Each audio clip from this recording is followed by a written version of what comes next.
So, have you thought, what do you need in order for your product to grow? Many will say probably that you need a good strategy, good vision, probably a product market fit, obviously. Some others will say that if your product is established enough and you have that, then probably you need a constant optimization. That optimization will, good metrics, good KPIs. And as PMs, in fact, we all have it nailed. Like, we know all these definitions. We know what we are supposed to do. Yet, so many companies fail to implement it. And what I'm going to walk you through today are some examples, my personal examples from my previous jobs. And I hope they will be helpful and you will have some questions. Okay. Yes, works. Before I start, a little bit about me. I'm coming to you today from Zurich. This is where I live. I have been most recently working as a product director at Tinder, where I was responsible initially for product personalization, but then also for trust and safety. But you know, my kind of path to products wasn't neither easy nor straightforward. And I want to mention that here for you, because maybe many of you aren't actually in product, and that's your goal, to move to product management. So and we all, you know, bring biases from our initial work. So when we move to the product and we move from other role, there is some bias. And for the big part of my career, I was actually a program manager or technical program manager. And I started my career working in manufacturing and supply chains. I was literally producing physical goods, which is so much different from tech world, because you have a commitment to the market usually like you say, you're going to launch in 1 year, and everyone, like all of the shops, they are ready that 1 year later, because like, you know, you're gonna ship that Pampers brand there, and that's actually the brand I was working on. And then tech happened, but that tech happened also coincidentally.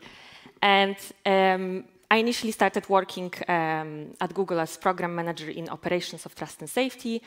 This is basically this department where you fight abuse, and I was collecting manual data and working with engineers to basically make that data usable for their algorithms.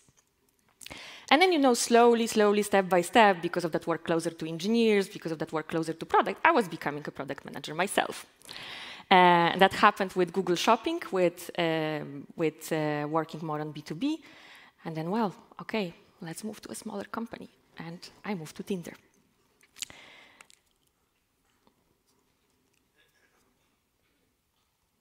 Okay, I think I did 2 times. I'm going to talk to you about the data today, how limited and how powerful it is at the same time. And you know, quantitative data plays a pivotal role in making critical product decisions. And as product management, we live and breathe data. We analyze every single piece of experience. We run all these A/B tests. And if you are also working in a company where you have enough of that data, you're basically like digging into every single root cause possible.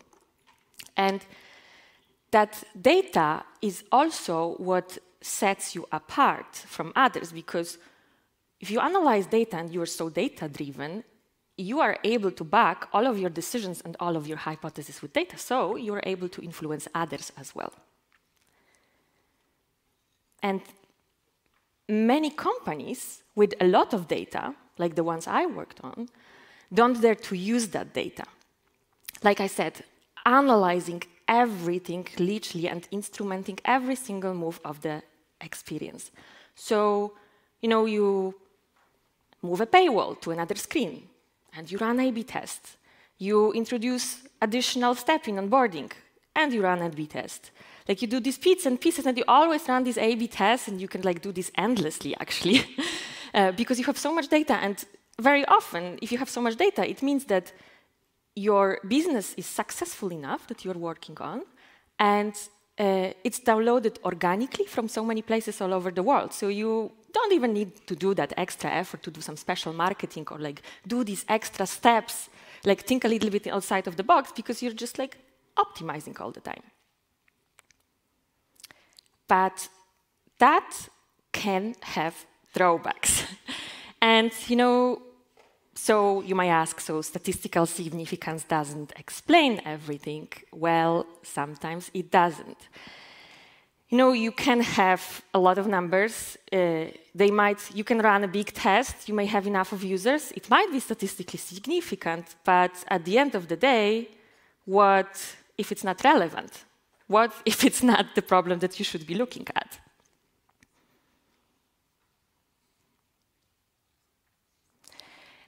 Imagine climbing a mountain. You keep seeking higher and higher terrain. And that's also, actually, that happens very often to me. I'm actually a ski tourer. I do a lot of ski touring in winter. I do some climbing in summer and hiking. And when I organize a trip myself, I follow the map, right? So I know where I'm going. But when I'm with someone else, I usually just follow. And then there comes a time very often that, there is a peak. And I think that that's actually the peak we are going to. So I speed up. Oh my God, it's only 100 meters left. Well, unfortunately, it was just a pass before the valley to reach another mountain. And that is the local maximum. Sometimes what we do, we don't see that other mountain. So we optimize for our local maximum, for the one that we are aware of. And that happens very often when PMs and UXers, they do a lot of A/B testing. You can basically see it more here on this slide. You're basically here. This is your local maximum. This is like all the tests you're running. This is your goal you want to reach. But you're not aware about this other one here that should be your actual goal. And that happens really often when, there's a psychological reason behind that. Thank you. There is a psychological reason behind that, because we tend to very often to be stuck with our own hypothesis and with our own research, with something that we already done and we know very well. So we don't want to actually look outside of that mountain. But very often, like if you see that you are doing tests and you're not gaining anything from it, maybe you need to look for some larger changes. And I'll give you the example I was personally part of in 2017 when I was at Google. That was my second or third year working at Google. In trust and safety department, we were adjusting algorithms, we were basically building new models to catch the abuse and fraud from the internet, also making sure that there is this really bad content for kids on YouTube. So basically this is what trust and safety departments work on. And it's constructed the way that there is this algorithmical part, but also the manual part. So usually these companies like Google, Facebook, Instagram, etc., TikTok, they hire a lot of manual reviewers because someone needs to train that data, but also algorithms might be wrong as well. So, my role was actually to be responsible for this operation of manual reviewers, to train them, to make sure that they are training these algorithms. And my role became so important from one day to another. Like, I had to hire almost 10,000 people all over the globe, because we had a huge escalation. We had a huge escalation. Google didn't catch, our algorithms didn't catch these violations of extreme speech and terrorist content. I think that was also the time of ISIS, 2016, 17. There was like a lot of things happening, really bad stuff on the internet, terrorist content. And Google started advertising like P&G or Johnson & Johnson or Walmart on these, all these specific videos. So as you can imagine, they started pulling back. And this is called a 250 million problem because Google lost so much money, maybe even more. So, they saw it and they started pulling back. That was like a big branding issue for them.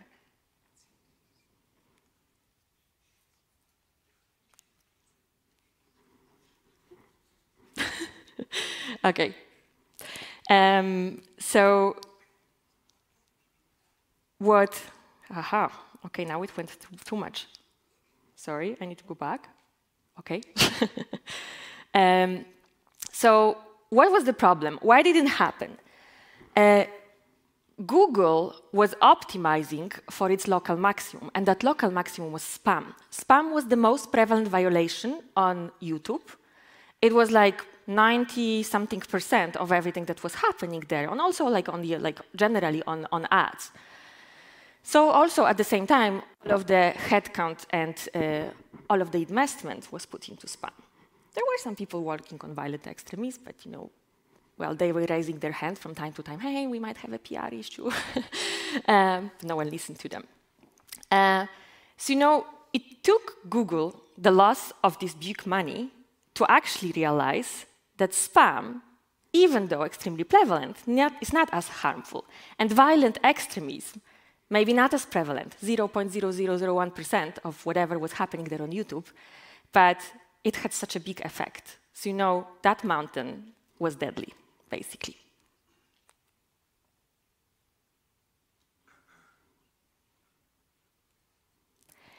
With that example, I want to slowly start moving beyond numbers and some examples from Tinder. I'm sure you know all of these logos and big brands, right? And you use them. What do you think will be the main North Star KPI? These are all subscription businesses. If you ask their CEO, their C-suite management, what would that be? Like number of users, happiness of users, satisfaction, all of them. Time spent? I don't hear that. Someone mentioned something about R, like ARPU, maybe I've heard. Well, it's money. So every of these businesses, the main KPI is revenue. But fortunately, at the same time, it's not necessarily the metric that we as product management look at, right? It's not necessarily this thing that we follow, because let's take this Tinder example. Had we looked only at money at Tinder, then the only thing we would do, we would like to get more male users. This is what would generate money for us. So some of you probably know that the ratio on Tinder is really, really skewed. It's like 30-70 or 40-60. So men are majority, or like male users are majority. So, had we wanted to make, and they are the ones that subscribe also, because if they are the majority and they want to start getting, when they want to get a match, they need to start a little bit of filtering. They want to do some special effort, because otherwise they might be lost in that pool of other males. So, had we wanted to get more of them, get more revenue, then we would just basically get more males. And also, we would keep the experience simple and very least sophisticated. So also, there is this one thing. Okay, I see that some of you use Tinder or used. We would basically ask them to add one picture. That's it. We wouldn't ask them what's their name, what their interests are. Just add the picture. That's it. But what we want, in fact, is a healthy community. And that's not what female wants. Female want to see, like, what are you interested in? What are your hobbies? Give me these 5 pictures. Like, link your Instagram. I want to see that you are the real person, that you are not like some fake scammer. Another example, like, let's take YouTube or Facebook. Had they want more money, they would just serve more ads. Like, in the short term, that would be just like, oh, that would just skyrocket, and that's it. Like, whoever would be sitting on that board of directors, they would be really happy in the short term. They would basically serve more paid influencers content. Fortunately, what we as PMs, what we are doing, we are looking at other metrics. Because that revenue, at the end of the day, it consists of some balance.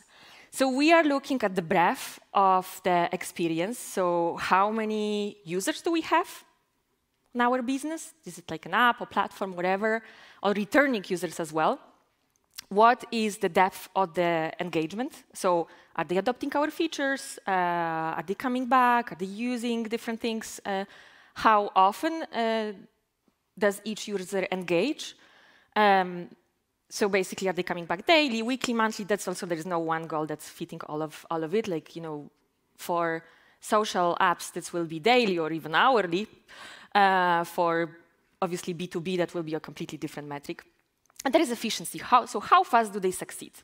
And that is for every single business. So how fast are you able to go from point one to B? How fast are you able to get to the aha moment? How fast are you able to send that report or whatever? For Tinder, it would be like, no, that funnel, because obviously we are losing like people on the way. How many users can we acquire? And that's not working, okay. How many are getting to aha moment? So how many are going to reach the match? Because match is usually like treated as an aha moment. How often and how deep do they engage? Are they writing messages? Are they going to some other experiences we are introducing? And also, how many at the end are able to convert to subscription? And, you know, coming back to that revenue, so if revenue was our ultimate goal, we would be doing a completely different thing. But because of these other metrics, we know that it's something different that drives that revenue, that is something different that drives a good experience. We know that if we introduce a good experience also for females, then we get more of them. And then we get a better gender balance. And if we get a better gender balance, this is like a positive feedback loop, because then males are also happier because they can match easier. So, you know, it's like this positive feedback loop that we are at the end looking at. How many of you use Tinder, actually? Oh, not many, or any dating app. Okay. Now I did like a little bit of matching. Now you people can talk to each other. You are in the same, you know, demographics group. Let's look a little bit about the journey, because that's something important that for. Like that's the segue for the next tip. You download the app, you create the profile, you add these pictures, you start swiping, then you match, and then basically you start very often messaging. This is a very simplified one. And very often you move off the app. By the way, have you watched Tinder Swindler? So have you noticed on what kind of app do they communicate? Exactly. That should be like a WhatsApp swindler. I don't understand actually why they call it like a Tinder swindler, because everything there was happening on WhatsApp. And this is also where we are losing. We are losing people. We don't know what's happening there. So all these like PR articles where you see like, oh, they met on Tinder, and like, Tinder has no clue. Tinder has no clue what happened, because they moved to the other app to message. Well, and then at the end, some people meet in real life. Have you ever thought, what sort of emotions are you experiencing when you are using a social app? Can be a dating app, but can be also any social app. I can give my own personal example. I actually uninstalled Instagram for some time because it was just too triggering for me. It wasn't the best time of my life, and I didn't want to look at all of these happy people and happy moments in their lives and, you know, basically get even more triggered. On dating app, it's inherently emotional. It's just like full of emotions. People do take care about authenticity of other users, because at the end, if you're matching with someone, you know if that person is real. They also care about privacy, because you're sharing some data and you can't block your account. You can't make it private. Everyone can see that. You fear that you might not get that much. So there is this validation, like, am I an attractive person or not really? There is also reputation. You don't want to damage your reputation. What if my manager sees me there? Like, you know, you have different thoughts of what if my ex sees me there. The respectful communication is also another part. People get ghosted, and that hurts. People get really nasty messages, and that also hurts. So imagine, this is already a moment to drop. Like, there were already so many moments to drop on the way. And there is also physical safety. And just like everything here is just one big emotional investment. And you may ask, but how will I measure these emotions? You're telling me now that, okay, I can forget about all of these KPIs. No, I'm not telling you to forget about KPIs, but there is just something else. You can't really measure them. You can't really measure these emotions. That's why we all calculate KPIs, but let's not just be over-maniacal about these hard KPIs, because how are you going to measure if someone didn't feel safe? How are you going to measure if they had a successful date? No, you have no clue how to measure that. Very often, like even in B2B businesses, someone drops, and maybe if there was a technical message in your app, there was a technical problem in your app, then, well, you have just black and white why they dropped. But otherwise, well, they just lost motivation. Something happened, and you're not going to see that from the numbers. And I remember that one meeting at that time with our Tinder CEO, with Renate Nyborg. By the way, she's a fantastic woman. She graduated from philosophy, so she was always asking very good questions. And she said that she hates business books. So there was something, there were always like these very deep questions coming from her. And you know, there was this business meeting we have. It was MBR or QBR, so growth team would be presenting how many new users we gained. Then core team would present something about the recent test with algorithms. Revenue, obviously, how the paywall performed here or there. And then trust and safety, we were showing how many fake accounts we managed to close in that particular time period. And then we also were showing some trust survey numbers. So basically, like, you know, we were sending survey to people, how safe do they feel, and that number dropped. That number dropped, and that coincided with high churn. So the first question from Renate was, she didn't look at numbers. She was like, okay, so have you asked people who did not feel safe, why exactly they did not feel safe? What triggered them? Have you asked people who left? Why exactly did they leave? What triggered them to leave? And it was our, no. Because we had so much data. We had so much research. Like, you know, the research that we were like consuming passively from 5 years ago. And like, why would we need to like, do again like this organize the entire study, invite users, talk to them, and sit on these interviews? No, we haven't. We haven't done that. That was our big aha moment. There's then also another example. We also chatted on that same meeting about that. So we calculated the quality of profile as basically the number of content people upload in their profile. So if they have 5 pictures, then good, nice score. If they link Instagram, nice score, right? So basically we were looking at this, like, that was our definition. What we completely omitted, though, is that, well, this is not really the quality. The quality is what people show on these pictures. And what we realized at that time is that people don't want to show their face in so many different cultures. Like, almost like this was so prevalent in almost entire Asia. And, you know, once we find out that there was this problem, we tried a couple of techniques. So we tried a little bit of new education on the flows, like, hey, this is how you can make your products, like, your profile successful, like, do this picture, do that picture, do that picture. Nothing worked. Nothing really worked. So finally, we went to Japan with a group of cross-functional group, and we sat on these interviews. I remember from the entire week, we were sitting on interviews, and we were going to clubs even and talking with these Gen Z users. And you know what? We learned. We learned from them what is the problem. We learned about cultural associations. We really learned like deep emotions that they feel when they want to be on that app, but at the same time they are so scared. They're so scared about many things. Because of it's like, some old associations with dating apps being present in like Korea or Japan, they were just scared. And at the same time, when we learned from them, we were able to translate everything into a proper messaging on the app, into basically proper experiences in onboarding. We were able to experiment a little bit with verification. So, verification was later in the flow. We moved it a little bit. So that deep understanding gave us really that platform, finally, to make these changes. And we stopped them from dropping.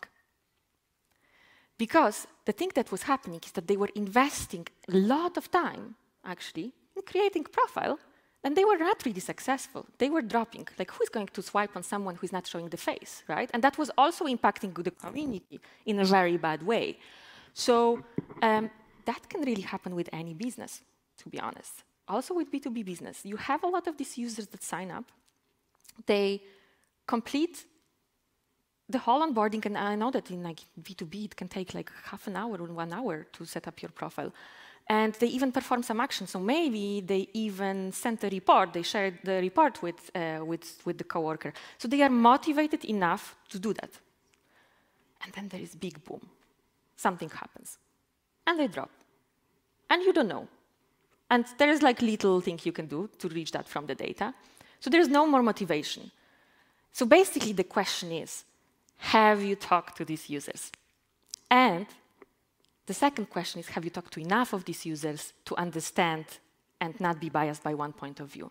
And once you move beyond KPIs, once you understand these motivations, why they really did want to join my product, what were the expectations they were having from my product, maybe they had some initial fears, but what was the fear to not engage any further if they already invested so much time?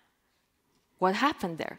But once you get that, then you are able to translate that into the right model of your product, into the right content. So you're able to create so many educational materials in your app, different prompts, notifications, like basically do everything, right placement of different screens. And also, you are able to work on marketing, because marketing really requires the deep user understanding. So I want to show you this really good tweet from Shreyas. I'm sure you know him because he's producing so much good product content. And he's saying that good PMs make metrics-driven product decisions. But great PMs make metric-informed product decisions. And great PMs, they are masters of the art of blending quantitative and qualitative inputs as warranted by each individual situation. Sometimes you can optimize for that local maximum. And sometimes it might be enough. You don't need anything else. But if you are not reaching what you want, there might be another mountain. And I want to leave you with that very last message. Because when I was still a program manager, what made me really successful is understanding my stakeholders. I was the master of execution at that time, and I could really understand what my director wanted, what my engineering counterpart wanted, what my UX counterpart wanted, etc., etc. I could read from their eyes what they want. And what I, at some point, failed at is translating this ability to understand my stakeholders to the ability of understand my users. And reading passively that research wasn't enough. So I really encourage you to step behind numbers. They are very useful, and you won't go far without numbers, but seek that human perspective in everything you do. Thank you very much for participation. Oh. Nice, well done. Thank you. Really great, yeah. All right, thank you very much. It was really good. You throw it away. Okay, no, just kidding. I think we have 1 or 2 questions, but we might also take 1 or 2 questions from the audience. Here is somebody asking, how do you incorporate ethics in your product management and research, specifically for a product that can have such an impact on people's emotion and confidence? Very good question. Actually, I thought you were going to ask me what am I doing for my sabbatical. But okay. No. So, you know, we had a lot of these situations at Tinder because you have generally more of these ethics discussions when you work on B2C business than on B2B. Makes sense. And there was once a really huge escalation that I made personally because I didn't agree with the ethics of this. Okay. There was just one product feature that was pushed on us from higher up. Can you speak about which feature or I can't unfortunately speak about what feature it was, but the result, I can tell you what the result of that feature could have been. It was giving a false sense of having a lot of information about the other user. For basically you want to date with someone and you could check who they are. Okay. It was giving a false sense of, hey, they are a good person.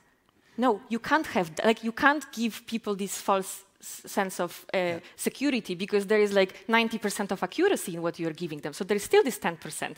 So there was like, we made a big escalation and, you know, yeah. How did you, it seems like, you know, like leadership had a different opinion than you, but, you know, like hierarchy, like how did you deal with that? How did you do that? So actually, I organized a meeting with a lot of people also that were reporting to me, a lot of junior people, and everyone could share their voice.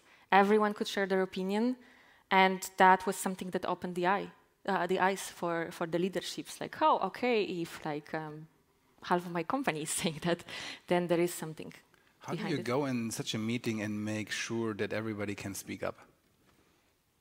You basically give a voice to everyone, one by one. Yeah. Just one by one. Yeah. Perfect. Okay. Another question. Let's see here in the room who has a question. No questions. Over there we have a question. I need my long arm Magnus to beam up there.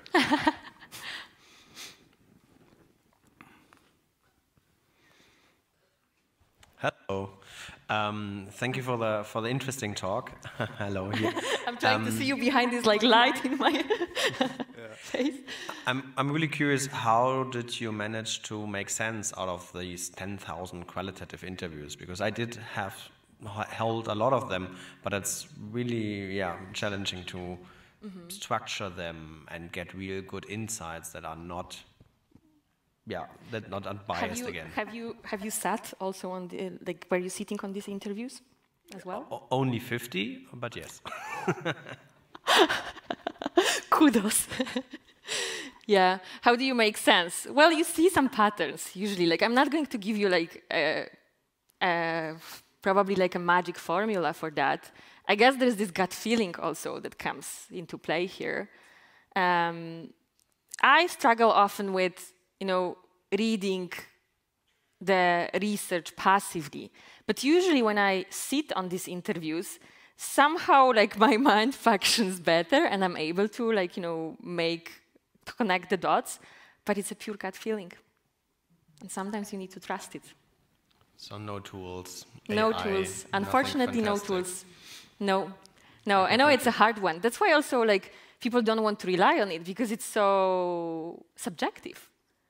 But then depending on your business, like, you know, sometimes it's enough to have your hard KPIs, but very often, you need to go to these qualitative interviews. And they are not really easily translated into numbers. Well, super curious. How many people of you used AI or any tools to analyze the interviews? Because I know, look at that. It already started like couple of hands. Really interesting, because I had a talk with Bob Moesta lately, LinkedIn Live, and he also said like he plays around with them. Okay. And Steffi Kiefer from Munich, she's also playing around with that. I know that. So people start using AI to analyze the stuff. Yeah. Here is another question. Yeah. And there's a third question I ask you in a minute. Yeah. Other dating apps try to match new profiles based on previous successful dates. Why are you not following the strategy? Say again, are you? Other dating apps try to match profiles based on previous successful dates. Why are you not following that strategy? There are a lot of This is something I'm afraid I might not be able to talk about. I can't. Okay. I can't about like the deep ins and outs of how the algorithm work. Then it's just a beep, long-lasting beep. Yeah. So then yes, they are. That's the short answer. Okay. This is not the only measure that is taken into the account. There are a lot more that goes into how people are getting matched. And there, miraculously, there appeared a question on Slido which says, "What are you doing during your sabbatical?" That's you. No, it's not me. Well, just chilling. No, all right. There will be some plans, some traveling, and but I'm also I might be working on a little bit of my own business idea. Perfect. Ania, thank you very much. It was a really good talk. I enjoyed it. Thank you. Thank you. Thank you.